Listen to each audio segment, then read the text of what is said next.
contemplamos as maravilhas da tua lei. Essas escrituras são tão sábias e puras.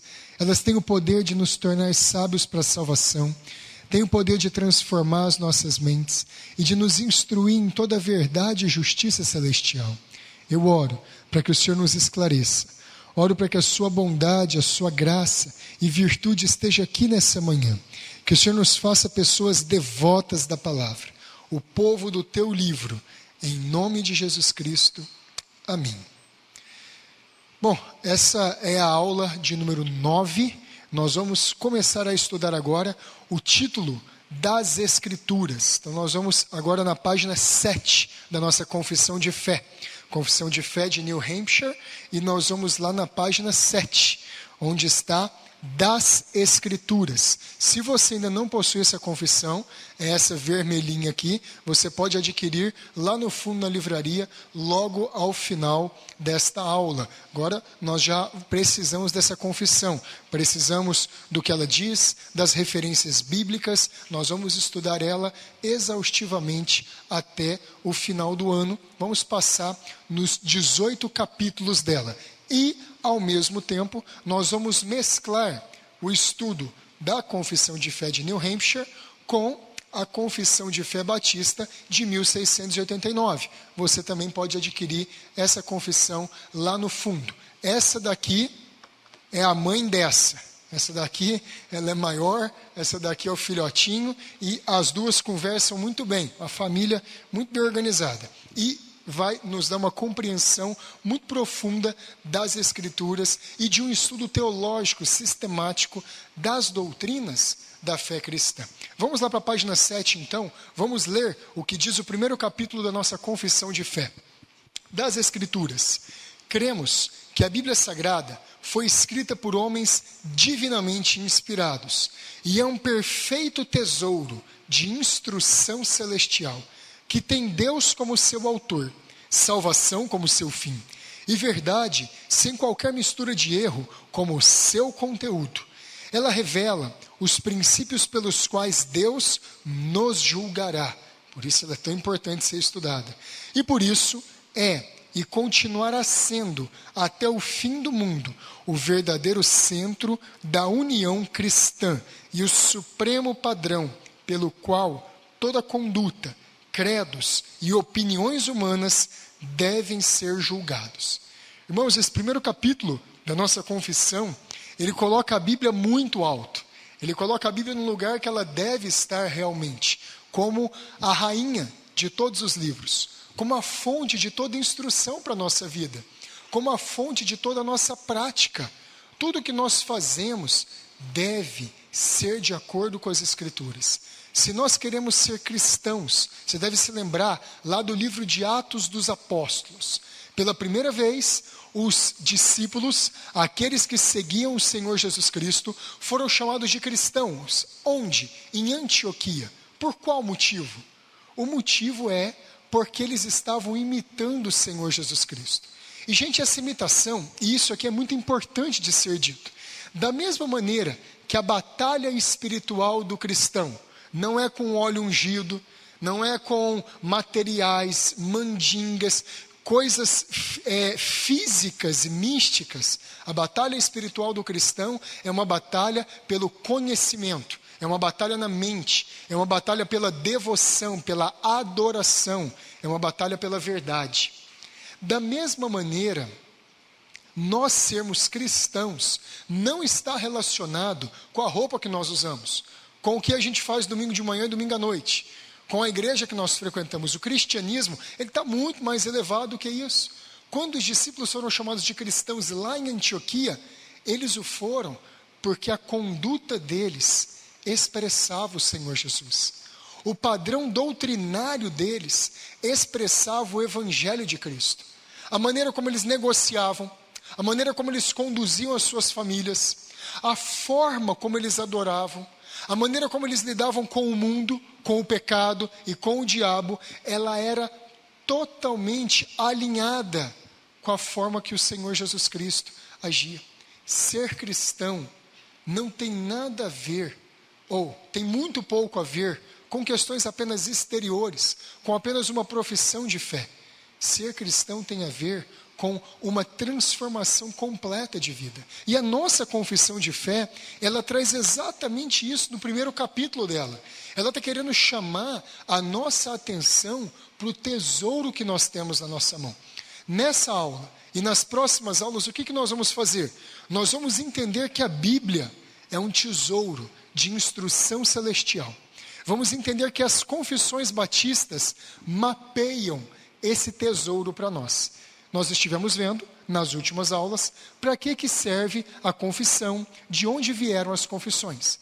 Por que nós temos uma confissão de fé? Qual a importância delas? Justamente essa que eu acabei de dizer. Mapear a Bíblia para nós. Tornar o estudo da Bíblia mais fácil. Tornar o estudo da Bíblia mais coerente, dividir esse estudo em uma estrutura, de uma maneira sistemática, para que nós possamos retirar das Escrituras as grandes doutrinas que elas ensinam.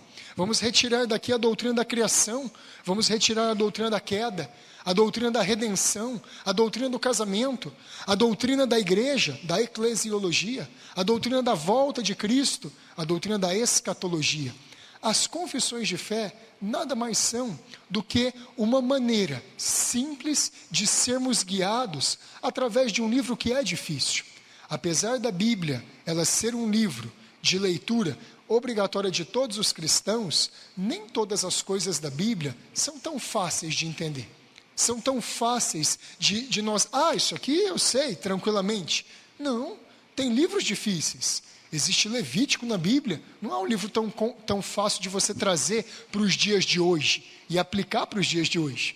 Existe um livro como Hebreus, um livro maravilhoso. Ele começa num fôlego só, do começo ao fim, falando da glória de Deus na expiação e na redenção do homem.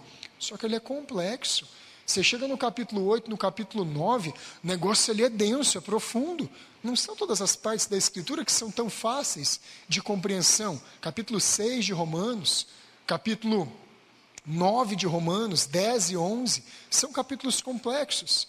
E Apocalipse, então, aí, Senhor da Glória, nos ajuda, porque é difícil, é profecia pura no Novo Testamento. Então, apesar da Bíblia ser um livro de compreensão e de muita compreensão, há passagens de difícil compreensão. O que é a proposta da nossa confissão de fé? Mapear esse caminho para nós. Ser o nosso GPS. Eu ia falar bússola, né? Mas nem pode falar mais bússola hoje. Ninguém mais sabe o que é bússola. Mas o GPS é o GPS. Ele é o nosso guia. Vire por aqui, vá por ali. Olha, compare esse texto do Antigo Testamento com aquele outro texto do Novo Testamento. A confissão de fé faz isso, gente. Ela torna fácil para nós identificarmos as doutrinas principais da nossa fé.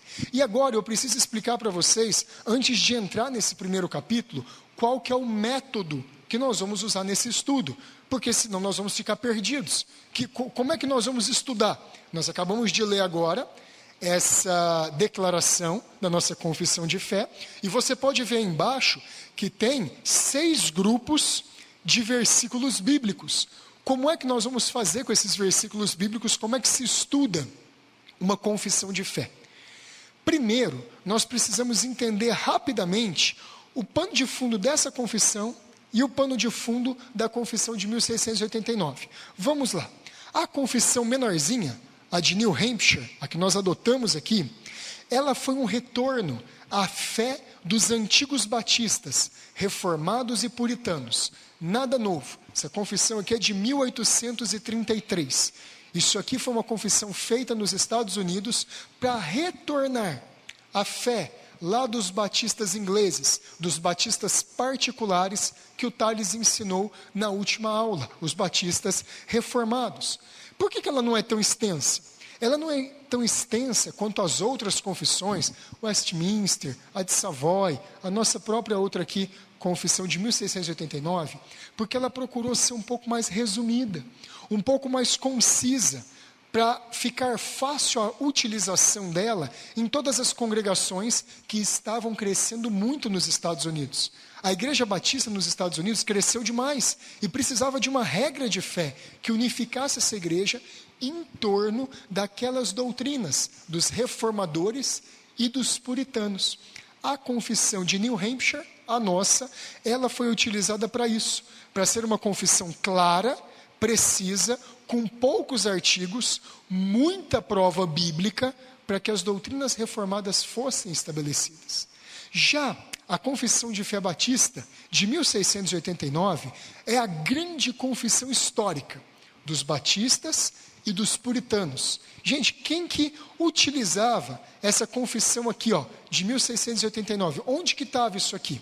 Essa confissão, ela foi utilizada por John Bunyan, o escritor daquele livro, O Peregrino. Essa confissão aqui foi utilizada pelo batista Benjamin Kitt, um dos primeiros batistas lá de Londres. Ela foi utilizada pelo John Gill. John Gill foi o pastor um pouco antes do Charles Spurgeon ser pastor do Tabernáculo Metropolitano. Quem mais usava essa confissão aqui? O William Carey, o pai das missões modernas, batista. Quem mais utilizava essa confissão? Hudson Taylor, o missionário que foi para a China. Quem mais que utilizava essa confissão? Muito importante, Charles Spurgeon, o príncipe dos pregadores. E Charles Spurgeon tem uma coisa muito importante para falar a respeito da utilidade da confissão. Por que que uma confissão de fé é tão importante? Por que que ela é necessária para uma igreja? Nós já estudamos isso a fundo nas aulas anteriores, mas tem um depoimento do Charles Spurgeon dizendo assim, prefácio da Confissão de Fé Batista de 1689, publicada por Charles Spurgeon em 1855 para a sua igreja. Olha só, preste atenção. Pensei ser correto reimprimir em uma forma econômica esta excelente lista de doutrinas que foram subscritas por ministros batistas no ano de 1689. Nós precisamos de um estandarte, de uma bandeira pela causa da verdade. Pode ser que este pequeno volume ajude a causa do glorioso Evangelho, testemunhando claramente quais são as suas principais doutrinas. Que o Senhor, em breve, restaure a sua Sião, a pura linguagem, e os seus vigias vejam olho a olho. Gente, esse texto aqui de Spurgeon, ele é muito importante sobre a confissão de fé. Ele julgava imprescindível, necessário para uma igreja ter uma confissão de fé e que fosse uma confissão de fé sólida. É tão necessário que essa confissão aqui, ela não estava mais sendo usada na igreja dele. E olha que era uma igreja puritana, vinda lá de trás. Benjamin Kitt, John Gill, John Rippon, todos eles eram puritanos. E não estava mais usando. No segundo ano do pastorado do Charles Spurgeon nessa igreja, ele imprimiu de novo a confissão de fé e deu na mão de todo mundo. E falou assim, gente, nós só vamos chegar lá se a gente usar essa confissão de fé. No segundo ano, uma das primeiras medidas de Charles Spurgeon para poder conduzir a igreja dele num caminho de santificação, de seriedade, utilização de uma confissão de fé. E foi assim ao longo de todo o crescimento dos mais de 6.000 membros e 12.000 frequentantes que tinha a igreja dele. Ele colocou essa confissão de fé como um padrão para todos eles, para não se desviarem da verdade, para terem um mapa, para poder seguir pelas Escrituras. Ele diz aqui que essa confissão lhe ia ajudar a restaurar a pura linguagem. Gente, Spurgeon era muito inteligente, ele sabia por que ele fazia as coisas. Cada pessoa na igreja ia pensar a mesma coisa sobre salvação. Cada pessoa na igreja ia ter a mesma doutrina sobre as Escrituras, a mesma doutrina do casamento, a mesma doutrina sobre a Trindade. Não ia ter um falando uma coisa e outro falando outro. Não, confusão é o sinal de Babel, Gênesis capítulo 9. Spurgeon falou, não quero várias línguas dentro da minha igreja não. Não quero várias vertentes teológicas, doutrinárias, nada disso. Eu quero todo mundo falando uma língua só. E essa língua deve ser a língua de Sião, deve ser a língua das Escrituras. E ele falou, eu quero que os seus vigias vejam olho a olho. O que ele quis dizer com isso aqui? A intenção de Charles Spurgeon é que toda a liderança da igreja, ela tivesse o mesmo caminho doutrinário, o mesmo rumo doutrinário. Gente, isso é bíblico. Um reino dividido não subsiste. Então nós vamos avançar como igreja solidamente em um amadurecimento bom com uma boa confissão de fé. Eu quero terminar de ler o que o Spurgeon escreveu aqui. Escute só.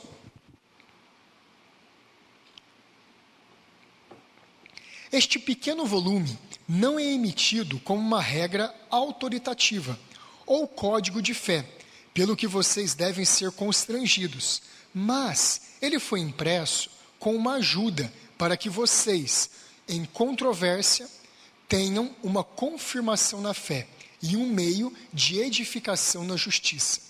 Aqui, na confissão, os membros mais jovens da nossa igreja terão um corpo de teologia, que servirá como uma pequena bússola, e por meio de provas bíblicas estarão prontos para dar a razão da esperança que há neles. Não se envergonhem de sua fé. Lembrem-se de que este evangelho da confissão é o evangelho dos mártires, dos confessores, reformadores e santos. Acima de tudo, é a verdade de Deus, contra a qual todas as portas do inferno não prevalecerão. Deixem suas vidas adornarem a sua fé. Deixem o seu exemplo enfeitar o seu credo. Acima de tudo, vivam em Cristo Jesus e andem nele, não crendo em nenhum ensinamento, senão no que é manifestamente aprovado por ele e de propriedade do Espírito Santo. Apeguem-se fortemente à palavra de Deus, que está aqui, na confissão, mapeada para vocês. Essa era a importância de uma confissão de fé, dada por um homem que era um grande evangelista, um homem que era um grande ganhador de almas. E isso aqui já desmistifica uma coisa muito importante, que teologia e doutrina não pode andar junto com paixão e fervor pelas almas. Pelo contrário, essas duas coisas são irmãs, elas são amigas. E quando elas soltam as suas mãos, quando a teologia deixa o fervor de lado, quando o fervor deixa a teologia e a base doutrinária forte do outro lado, o que nós temos é bagunça, o que nós temos é confusão. Então nós não podemos nos dar a esse luxo de jeito nenhum. As duas coisas precisam andar juntas, tanto o fervor quanto um profundo estudo das Escrituras. E a confissão de fé nos ajuda maravilhosamente nisso. Nos faz precisos, gente. A confissão de fé, alguém pergunta, um testemunho de Jeová bate lá na porta da sua casa, fulano, eu vim aqui para falar para você de Jeová. E eles fazem isso toda manhã. Eles vêm falar para você de Jeová. A confissão de fé te ajuda. Não. Eu acredito na Trindade. Não, mas a Trindade não é bíblica. Não é bíblica assim, ó. Eu vou lá, abro a Escritura, abro a confissão de fé no verdadeiro Deus, vejo os textos bíblicos, tenho eles estudados, eu posso responder a alguém que não acredita que a Trindade é bíblica. Eu vou responder a alguém que não acredita que Jesus Cristo é Deus. Os espíritas não acreditam que Jesus Cristo é Deus. Eles acreditam que Jesus Cristo foi um grande mestre. Eles acreditam que ele foi um grande ensinador. Mas Jesus não é Deus. Deus é Deus, o Pai. A confissão nos ajuda a fazer isso. Ela é um mapa, gente, básico e muito profundo de teologia cristã. Porque ela pega os resumos das doutrinas e nos dá os versículos bíblicos. O negócio se aprofunda. Então, como é que nós vamos estudar isso aqui? Nós vamos estudar cada uma das declarações aqui dos nossos capítulos, misturados com os versículos. Então, nós vamos versículo por versículo e frase por frase. Em alguns pontos, nós vamos palavra por palavra da confissão, porque elas não foram colocadas aqui à toa. Então, nós vamos entender, parte por parte, o porquê de cada uma dessas grandes doutrinas, e vamos ver as provas bíblicas, vamos ver os textos que aqui foram colocados. 3 destaques para as nossas confissões de fé batista. 3 destaques para a confissão de New Hampshire e para a confissão de 1689. Primeiro deles, por que é muito importante? Porque tem clareza e coerência em cada um desses capítulos. Cada um desses 18 capítulos aqui da nossa confissão, eles são muito claros e eles são muito coerentes entre si. E eles nos ajudam a traçar uma rota muito boa das Escrituras. Ouça só, os capítulos foram organizados em torno de um tema bíblico ou doutrinário principal. Reuniram na confissão, olha só, o que tem nessas confissões de fé nossa? É um resumo do quê? Da exegese bíblica dos reformadores. Gente, nessas confissões de fé aqui, nós temos um resumo de como Calvino, Lutero, Zwinglio, Beza, como eles interpretaram as Escrituras. Lutero escreveu um comentário inteiro da carta de Romanos, Calvino escreveu um comentário da Bíblia inteira. Ele só fugiu do Apocalipse, ele tinha medo de errar lá, então ele não quis escrever. Eles escreveram comentários bíblicos muito extensos. As confissões de fé, elas pegaram tudo isso que esses homens interpretaram e colocaram aqui, em frases curtas, em frases simples. Então essas confissões são um resumo da exegese. O que é a exegese? O estudo do texto, de palavra por palavra, nos originais. Gente, tem coisas aqui nessa confissão, eu não conhecia ela até alguns anos atrás, comecei a estudar mais, eu fiquei maravilhado, falei, gente, eu não preciso ficar quebrando a cabeça não, como é que explica uma coisa, a outra, está resumido aqui, ficou fácil poder falar dessas coisas, e com uma profundidade bíblica muito grande, uma profundidade do hebraico, do grego. O que mais que tem nas nossas confissões? Por que ela tem tanta coerência? Ela usa as estruturas doutrinárias dos teólogos medievais. Isso aqui é uma coisa boa, que a igreja medieval deixou para nós. Nós estamos falando aqui da história da igreja. Agostinho, Tomás de Aquino, Anselmo de Canterbury, ou Anselmo de Cantuária, eles foram teólogos muito importantes para a igreja cristã. E esses teólogos ajudaram a sistematizar algumas coisas, a colocar cada doutrina na sua caixinha correta e colocar isso que fica fácil a gente pegar. Olha, eu quero saber de Cristo. Quais são as doutrinas da cristologia? Quais são as doutrinas da teontologia, o estudo do ser de Deus? Quem fez tudo isso foi a teologia medieval, ali a partir do século V, VI, depois de Cristo, até a Reforma Protestante. Em história da igreja é assim que a gente divide o período medieval de teologia, do século V, mais ou menos, até o século XV. Então, o que acontece? Esses teólogos, eles ajudaram a gente a pensar de maneira sistemática. Quer ver só? Pega aí a Confissão de Fé de New Hampshire. Ó, na página 7, das Escrituras. Depois você vai na página 8. O que está escrito aí? Do verdadeiro Deus. Depois você vai na página 9, da queda do homem. Só até aqui. Isso aqui está numa ordem pensada. Isso aqui está na ordem precisa. Qual é a única fonte de revelação e de conhecimento de Deus? Ah, o sonho que a irmã fulana teve, revelou Deus. Não, gente, é a Bíblia. A única fonte de revelação segura de Deus são as Escrituras. Por isso a nossa confissão começa com as Escrituras. Só que as Escrituras não falam só da criação, elas falam de quem foi o Criador. Então você vai na página 8 e você vai ver que o capítulo 2 fala do verdadeiro Deus. As Escrituras falam de Deus. Então eu começo com a Escritura para depois ela me revelar quem é Deus. Só que a Escritura me revelando quem é Deus, logo depois ela vai me revelar quem eu sou. Quem somos nós? Nós já aprendemos que existe uma palavra verdadeira. Eu estou fazendo um resumo. Nós aprendemos que existe uma palavra verdadeira, uma revelação. Essa revelação fala a respeito de um ser todo-poderoso, soberano, que tem os seus atributos de amor, misericórdia, fidelidade.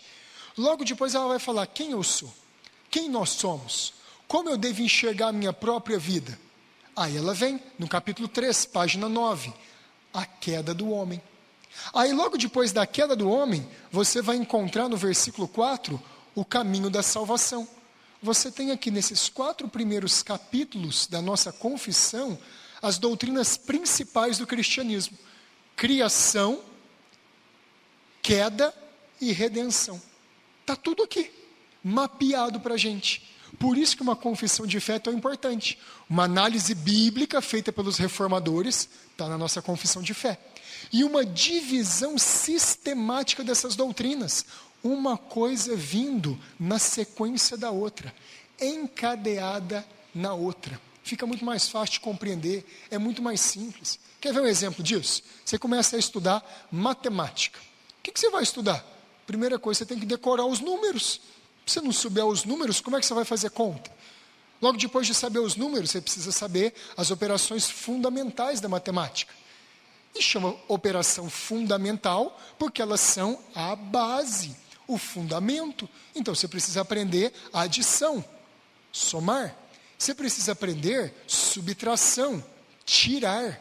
Nós precisamos aprender divisão, dar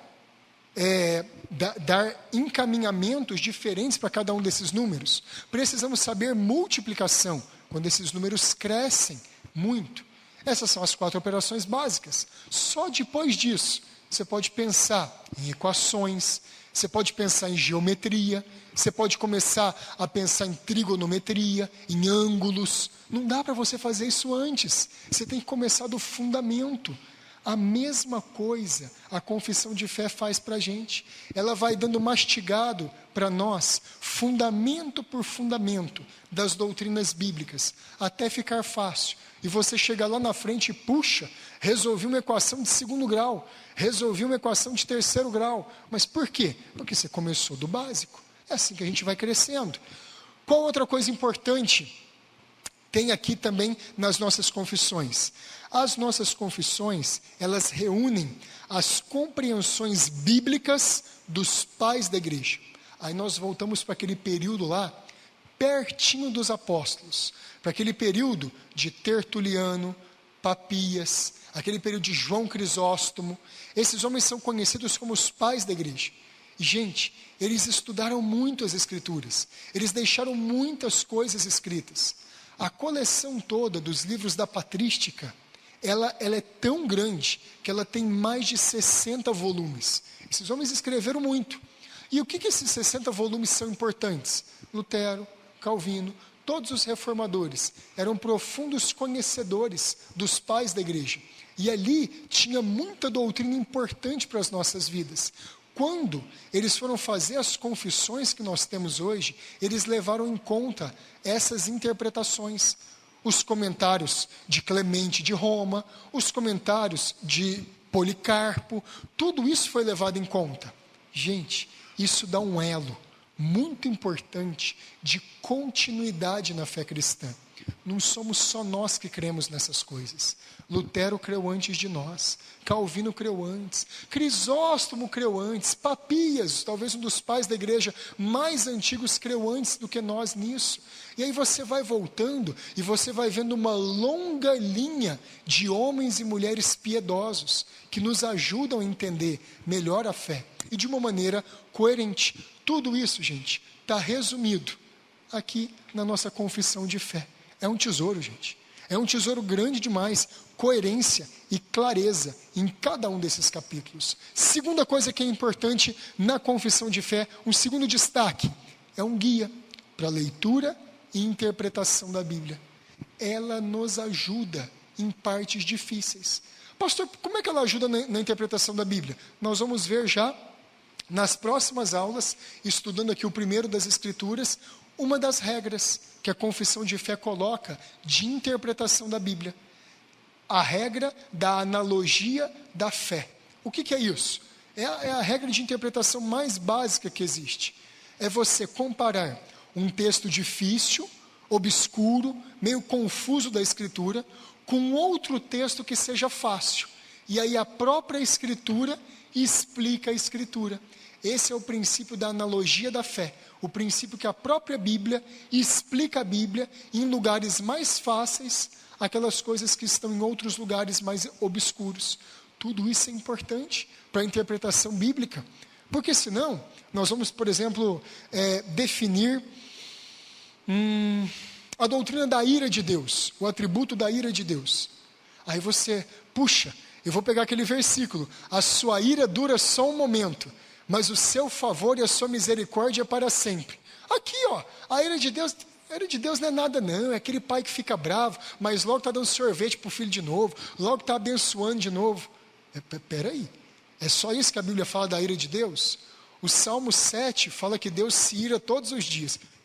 Então é um pai que fica bravo todo dia, tem problema? Por que Deus se ira? Aí nós vamos entender que é por causa da desobediência e dos homens deterem a verdade e injustiça. Romanos capítulo 1, você começa a juntar passagens da Bíblia com outras passagens da Bíblia para construir uma teologia bíblica da ira de Deus. Se eu pegar só um versículo isolado, a minha visão da ira de Deus vai ser distorcida.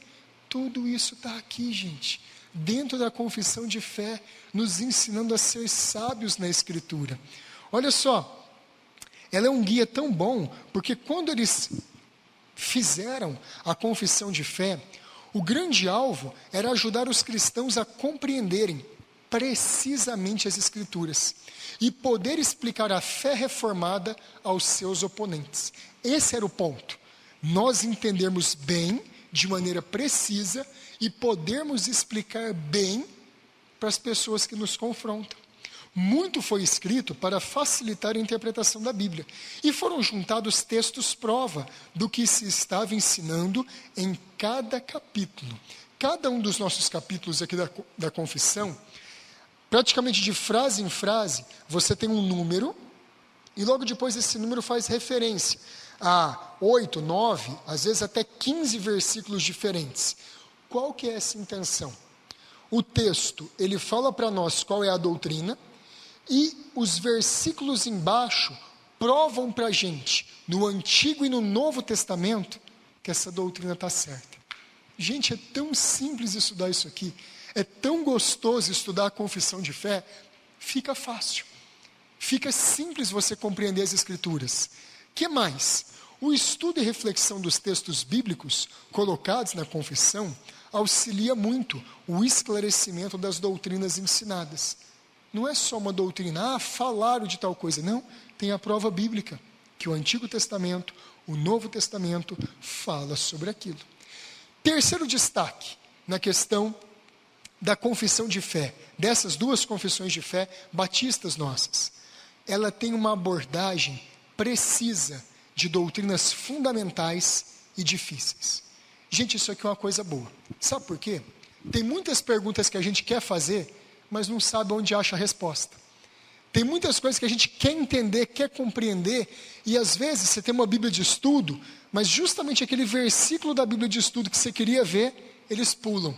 É muito comum isso, viu, gente? Em Bíblia de estudo, é muito comum. Nossa, eu quero bastante aquela passagem de 2 Pedro. Aí você vai lá, mas ele pulou do versículo 9 para o 13. Por que ele não falou aqui? Gente, porque comentarista bíblico é humano também. Ele não consegue explicar tudo. E é uma grande dificuldade, porque às vezes a gente não consegue achar uma orientação teológica sobre passagens da Escritura. A confissão de fé, ela faz isso de uma maneira abrangente. Não é que ela explica versículo por versículo da Escritura, mas ela explica as grandes doutrinas. Ela explica os grandes temas da Escritura de maneira que a gente compreenda eles de forma fácil. A confissão de fé não foge de temas difíceis da Bíblia. Ela não foge. Ela vai analisar cada um desses temas aqui. Principalmente a maior, que é a Confissão de Fé de 1689. Olha só, ela vai falar de coisas muito importantes. As Escrituras Sagradas, Deus e a Santíssima Trindade, que é um tema profundo, os decretos de Deus e a soberania de Deus, criação, queda do homem, pecado e castigo, a aliança de Deus, Cristo mediador, o livre-arbítrio, a graça irresistível, a justificação, a adoção, santificação, tudo isso está aqui.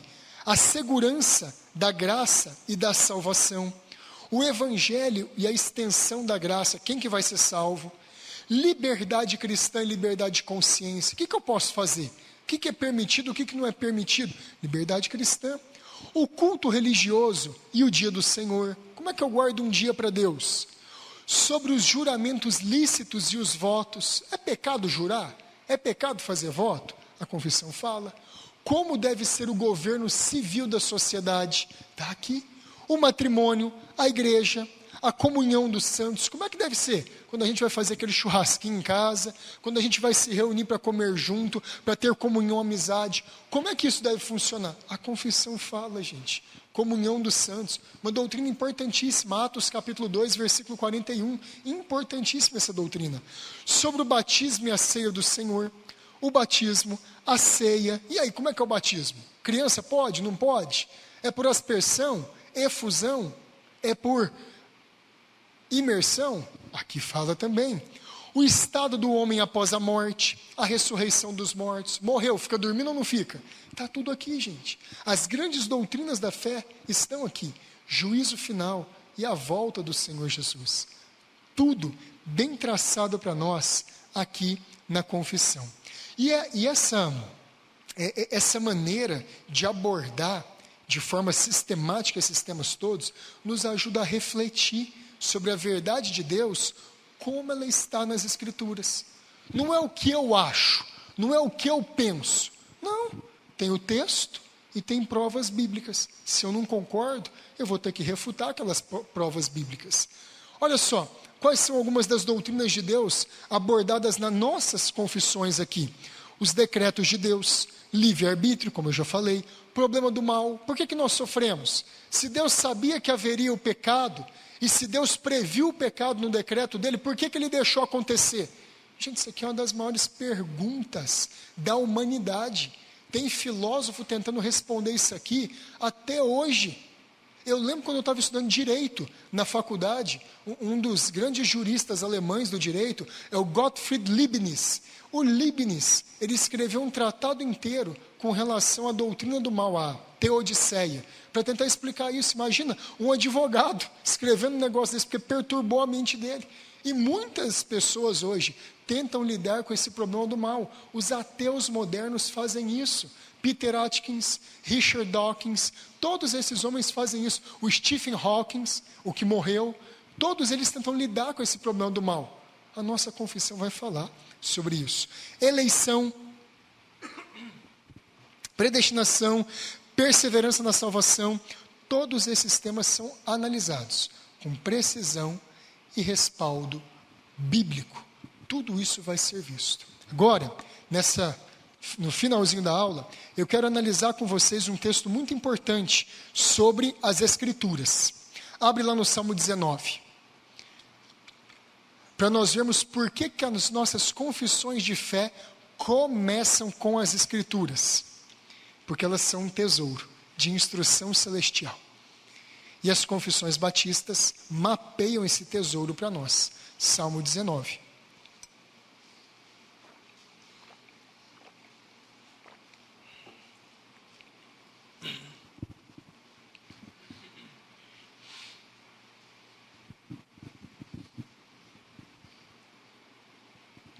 Salmo 19, vamos ler a partir do versículo 1. Os céus proclamam a glória de Deus, e o firmamento anuncia as obras das suas mãos. Um dia discursa a outro dia, e uma noite revela conhecimento a outra noite. Não há linguagem, nem há palavras, e deles não se ouve nenhum som. No entanto, por toda a terra se faz ouvir a sua voz, e as suas palavras até os confins do mundo. Aí pôs uma tenda para o sol, o qual, como um noivo que sai dos seus aposentos, se regozija como herói e percorre o seu caminho. Principia numa extremidade dos céus e até a outra vai o seu percurso. Nada foge ao seu calor. A lei do Senhor é perfeita e restaura a alma. O testemunho do Senhor é fiel e dá sabedoria aos simples. Os preceitos do Senhor são retos e alegram o coração. O mandamento do Senhor é puro e ilumina os olhos. O temor do Senhor é límpido e permanece para sempre. Os juízos do Senhor são verdadeiros e todos igualmente justos. São mais desejáveis do que o ouro, mais do que muito ouro depurado, e são mais doces do que o mel e o destilar dos favos. Só até aqui. Salmo 19 é um salmo de Davi. Ele foi escrito para louvar a Deus pelas duas grandes revelações que Deus deu ao homem. Isso vai ser objeto do nosso estudo na próxima aula. Revelação geral e revelação especial. O que acontece nesse salmo aqui? O salmo, do versículo 1 até o versículo 6, está falando da revelação de Deus na natureza. Está cantando a glória de Deus na criação. Davi está cantando as belezas do dia, da noite, do sol, de todas as coisas que acontecem ao redor dele. A natureza proclama a glória de Deus. A natureza exalta o Criador. E aí você tem do versículo 1 até o 6. Depois do versículo 7 até o 14, você tem Davi cantando a glória de Deus na sua palavra. A criação e a revelação de Deus na criação nos fazem entender que existe um Deus, que existe um ser soberano, que nós não estamos aqui por acaso. Só que a revelação de Deus mais excelente, mais apurada, mais profunda, está na palavra, está nas escrituras, está na Bíblia. Através da criação eu sei que há um ser superior. Através da Bíblia eu sei que esse ser superior é o nosso Senhor Jesus Cristo, o Salvador de todos os homens. Sem a Escritura, nós não saberíamos disso. A Escritura mostra, então, quem Deus é e o que Ele faz. E é muito interessante, gente, que aqui, do versículo 1 ao 6, Davi, ele usa a palavra Deus para falar do Senhor. Ele usa a palavra hebraica El, e ele fala todas as vezes Deus, Deus na criação. E isso aqui não foi por acaso, porque depois do versículo 7 até o versículo 14, dali em diante, Davi usa a palavra Yahvé. Ele usa a palavra Senhor. É só você ver aqui, ó, versículo 7, versículo 8, versículo 9, versículo 10. Todos eles aqui, Senhor, vai aparecendo nesses versículos. Por quê? Porque pela revelação geral e pela criação, nós entendemos que existe um Deus.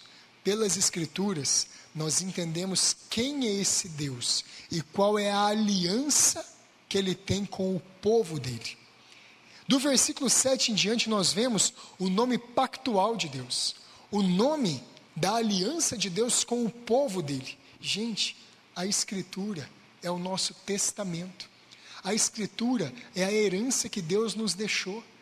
É pela Escritura que nós conhecemos quem Ele é, que nós oramos corretamente a Ele, que nós entendemos corretamente as doutrinas, as características dele.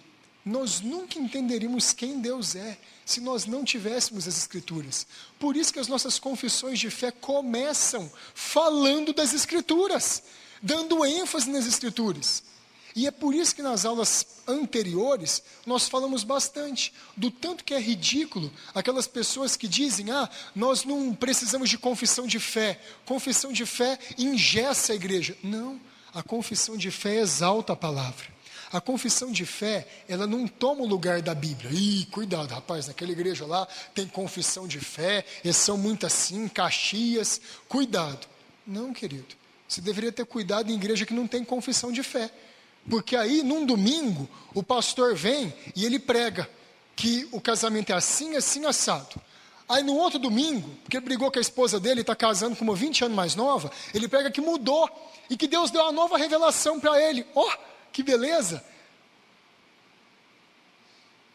Eu prefiro 1000 vezes mais ir numa igreja que tem uma confissão de fé, e se o negócio começar a ficar bagunçado no púlpito, a gente poder chamar a liderança a obrigação ao cumprimento da confissão de fé.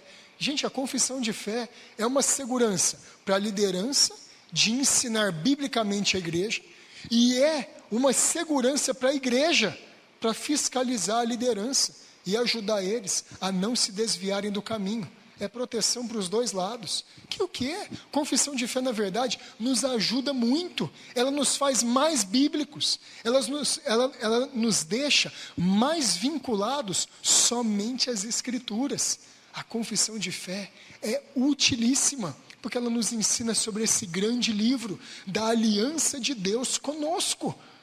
Davi, então, a partir do versículo 7, ele começa a chamar Deus de Senhor. Não é um Deus distante.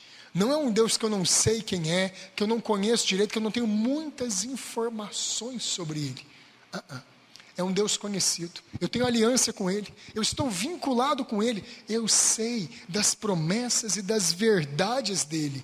A palavra de Deus é o único livro que revela a aliança de Deus com o seu povo escolhido. Isso aqui é uma carta de amor para nós. Foi dada a nós. É um presente de Deus para nós. As Escrituras são o tesouro de Deus para nós. Agora, no meio disso aqui tudo, como não ler as Escrituras, gente? Como não dedicar tempo para ler isso aqui? Gente, quantas pessoas que já estão há anos aqui no nosso meio, não leem as Escrituras, não conhecem o que elas dizem, ou leem, mas não procuram ir a fundo, permanecem com as mesmas dúvidas antigas. Há muitos anos atrás, eu estava pregando lá no aeroporto, e eu falei, olha, João Batista. Aí eu parei, deixa eu só explicar, Batista não é o sobrenome de João não, viu? Batista é porque ele batizava. Uma das pessoas que estava lá, velha de igreja, muitos anos de igreja, pastor, eu não sabia disso, eu achava que era o sobrenome dele, João Batista. Então, gente, nós permanecemos com dúvidas tão pequenas da Escritura, mas às vezes porque não estudamos, não aprofundamos, ou porque temos aquele velho preconceito lá, que foi muito disseminado pelo pentecostalismo. Só a Bíblia, varão, só a Bíblia, varão, vixe, só leia a Bíblia, só conheça a Bíblia. É verdade. E você não vai ter nenhum professor que vai te ajudar a entender? O eunuco etíope não mandou Filipe embora. Filipe, só a Bíblia, dá licença, eu estou lendo Isaías, por favor, você me respeita aqui na minha devoção a Deus. Ele falou para Filipe, eu estou lendo aqui, o profeta fala dele ou fala de outro? Você está entendendo o que você lê, ô eunuco? Como eu entenderei, se não há quem me explique? Gente, quem despreza livros, quem despreza comentários bíblicos, quem despreza pessoas que sabem mais do que nós, e confissões de fé, acha que a verdade nasceu com ele, e acha que ele vai ter toda a condição de interpretar a Bíblia sozinho. Claro, eu sei daquele texto de 1 João, capítulo 2, que a unção que dele recebestes, em vós permanece, e ela vos guia a toda a verdade. Eu sei disso. A unção nos guia no conhecimento, o Espírito de Deus nos guia no conhecimento, através também de outros homens que ele já guiou e mapearam o caminho para nós. A fé cristã não nasceu no ano que nós nascemos. Ela é histórica. Davi, ele vai falar então aqui das maravilhas da lei e do porquê que essa lei tem que estar no nosso coração, do tesouro que é a Escritura. Veja o versículo 7, aqui agora nós vamos bem rápido. A lei do Senhor é perfeita e restaura a alma. Gente, a palavra de Deus está acima de qualquer sabedoria criada. Ela está acima de qualquer filosofia, de qualquer ciência, de qualquer inteligência.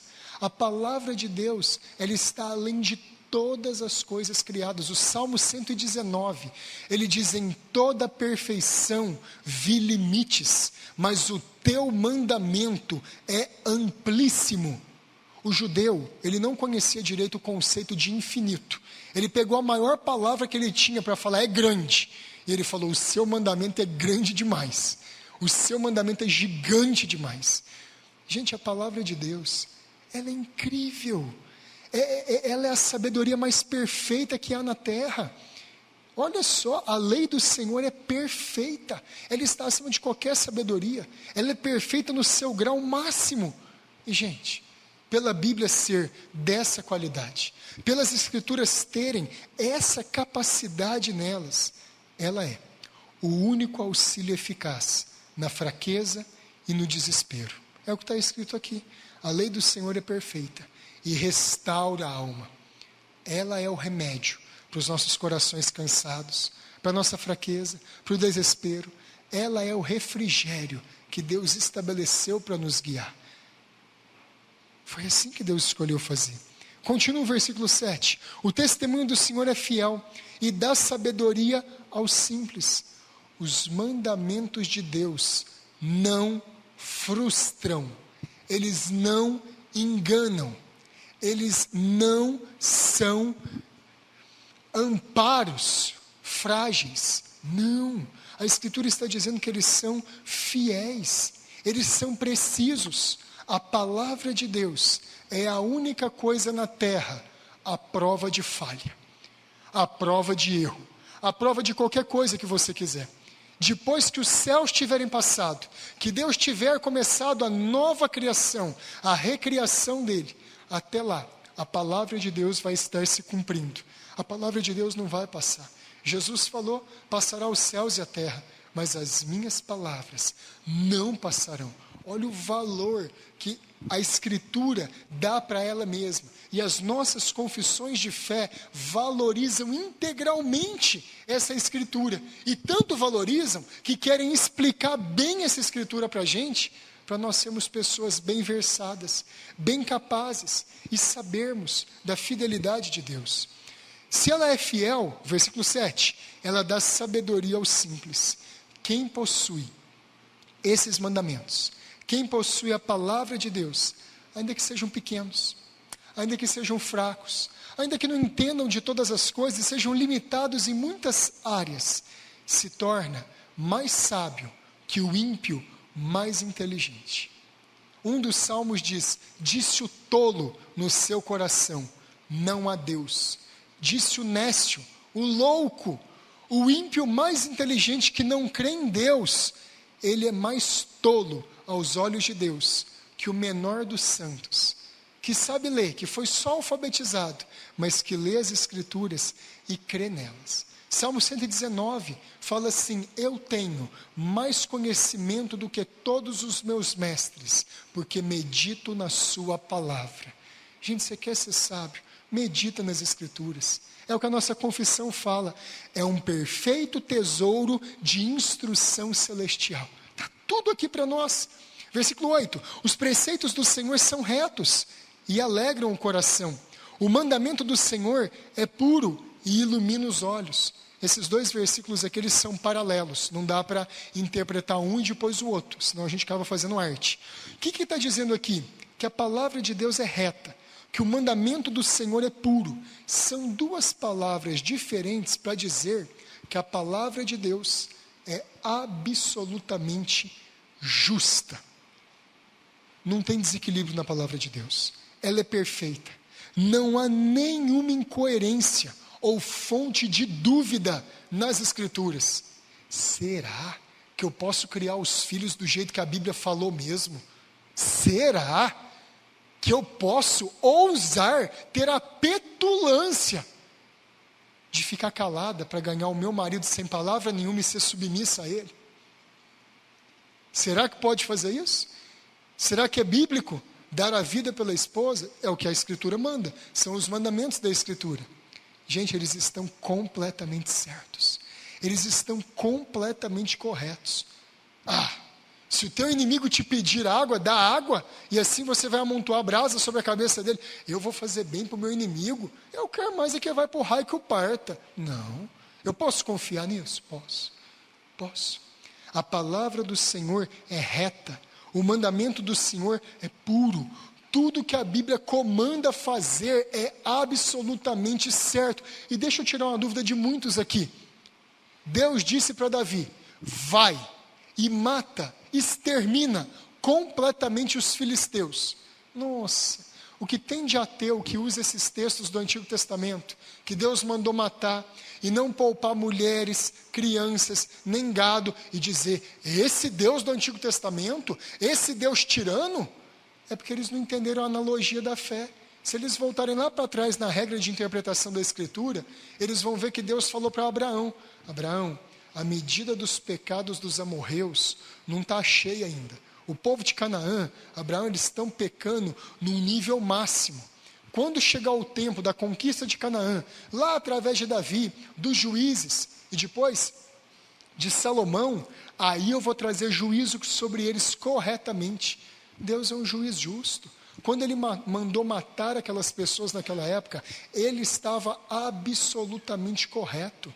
Gente, um Deus que tem uma coerência, que tem um padrão moral tão elevado, que deu o próprio filho dele para morrer na cruz, sendo nós ainda pecadores. Você acha que ele vai tirar a vida de uma flor, que ele vai tirar a vida de um ser humano, sem que isso seja justo? É claro que é justo. O texto está mostrando para nós que os mandamentos do Senhor são retos. Os preceitos do Senhor, eles são puros. Deus jamais ordenou que seguíssemos mandamentos que não refletissem a mais alta santidade. Todos os mandamentos de Deus refletem santidade. Todos os mandamentos da Escritura são santos. E aqui a gente pode entrar num ponto interessante. O livro de Cânticos dos Cânticos, de Cantares de Salomão. Aquele livro lá, muitas pessoas no passado, principalmente antes dos puritanos, ficavam vermelhos e achavam que não devia nem ler aquele livro lá, que Deus o livro guarde daquele negócio lá. Não pode ler aquilo lá não. Gente, é santo. Deus estava mostrando ali que o ato conjugal feito dentro das balizas do matrimônio é absolutamente santo, deleitoso e proveitoso para os princípios da criação de Deus, para o homem e para a mulher. É absolutamente santo. Todos os mandamentos de Deus são puros. Todos os mandamentos de Deus são santos. Desequilibrados somos nós, não a palavra de Deus. Pela justiça de Deus, obedecer esses mandamentos é fonte de alegria para o fiel. Os preceitos do Senhor são retos e alegram o coração. Quando a gente obedece a palavra, gente, aquele sentimento, sabe do quê? Dever cumprido. Eu obedeci as Escrituras, eu obedeci a palavra, está cumprido o dever. Puxa, graças a Deus, eu estou com a minha consciência justificada diante de Deus. O mandamento do Senhor é puro e ilumina os olhos. Ele traz alegria, ele traz luz, ele traz, puxa, finalmente eu fiz aquilo que Deus queria. Versículo 9. O temor do Senhor é límpido e permanece para sempre. As Escrituras são absolutamente verdadeiras. Não tem uma parte da Bíblia que é mais verdade do que a outra. Não tem a carta aos Romanos, que ela é mais inspirada que a carta de Tiago. Não tem o livrozinho pequenininho de Lamentações de Jeremias, que é menos importante do que Obadias, que tem um capítulo só. Não. Toda a Escritura inspira temor, toda a Escritura inspira virtude, ela permanece para sempre. Nenhum só mandamento, nenhum só livro, nada é desimportante nas Escrituras. Gente, nada.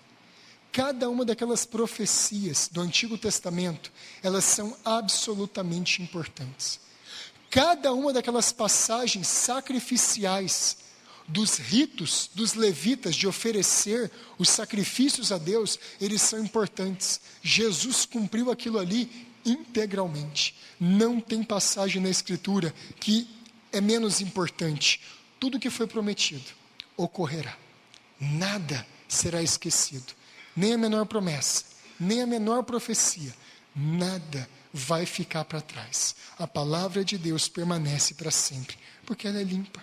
Continua no versículo 9. Os juízos do Senhor são verdadeiros e todos igualmente justos. No versículo anterior, nada vai ficar sem cumprimento. E isso nos dá uma alegria tremenda, que Deus vai nos guardar, que nós seremos mantidos, permaneceremos.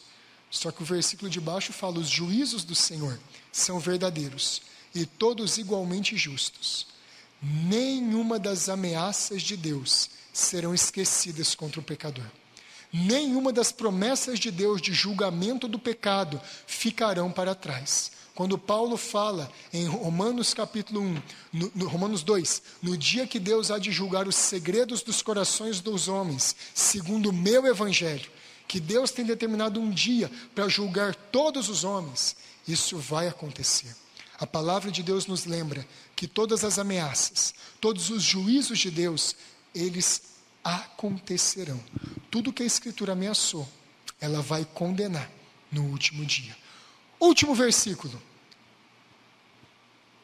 Versículo 10. São mais desejáveis do que o ouro, mais do que muito ouro depurado, e são mais doces do que o mel e o destilar dos favos. Queridos, aqui ele está louvando o tanto que é importante estudar as Escrituras. E, gente, a partir dessa aula nós já começamos, na aula que vem a gente vai continuar. Nós vamos estudar esse livro inteiro complexo, difícil, cheio de tantas passagens, ele está mapeado para nós na nossa confissão de fé. Vai ficar mais fácil de entender. As doutrinas estão aqui explicadas na confissão de New Hampshire, na confissão de 1689. Nós vamos estudar isso aqui e nós vamos ter algo mais desejável, algo que gera mais ganância, mais cobiça em nós do que o próprio ouro depurado. Gente, isso aqui ele usou a coisa mais preciosa que ele achava naquela época lá. Ouro purificado. O ouro do jeito que ele está na natureza, você retira ele, uma pepita, junto com as rochas, e você aquece o ouro. Se você aquecer ele a uma determinada temperatura, você consegue separar o ouro da pedra. Geralmente o ouro ele vem junto com muita rocha. Você separa o ouro da pedra, da rocha, porque a rocha queima numa temperatura muito superior ao ouro. Beleza, você tem o ouro ali. Aquele ouro ainda não está puro. Aquele ouro ali, ele ainda tem nele manganês, ele tem cobre nele, ele pode ter prata nele, e ele pode ter aquele que eu preguei esses dias para trás, pirita nele, pode ter o ouro de tolo nele. O que o pessoal desde a época da Bíblia fazia? Ouro depurado. Eles esquentavam o ouro numa temperatura próxima dos 1000 graus. Nessa temperatura, colocavam lá num potinho de barro, chama cadinho, colocava no potinho de barro chamado cadinho e esquentava. Gente, é incrível. Se você vê um vídeo na internet, como é que funciona, você vai esquentando, vai separando. O ouro fica líquido, a prata corre para um lado, o cobre corre para o outro, se tiver manganês corre para o outro, magnésio corre para o outro, e o ouro fica depurado, ele fica puro. Esse ouro purificado aqui é aquele ouro que você já leu em outras passagens, como Daniel. Eu, Daniel, vi um homem à beira do rio Idequel, e ele tinha um cinto no meio dos seus lombos, cinto de ouro fino de Ufaz. O ouro fino de Ufaz, na Bíblia, é esse ouro aqui depurado. A Bíblia vale mais do que isso. Como é que eles conseguiam fazer uma temperatura de 1000 graus naquela época? Não conseguiam. Era muito difícil, poucas pessoas tinham o controle disso. Aqui está sendo dito para nós que a nossa Escritura vale mais do que esse ouro puro e depurado. A nossa Escritura vale mais do que era mais doce na época deles. Felizmente, naquela época não tinha açúcar da cana-de-açúcar, mascavo, demerara, cristal, refinado. A coisa mais doce que existia era o mel.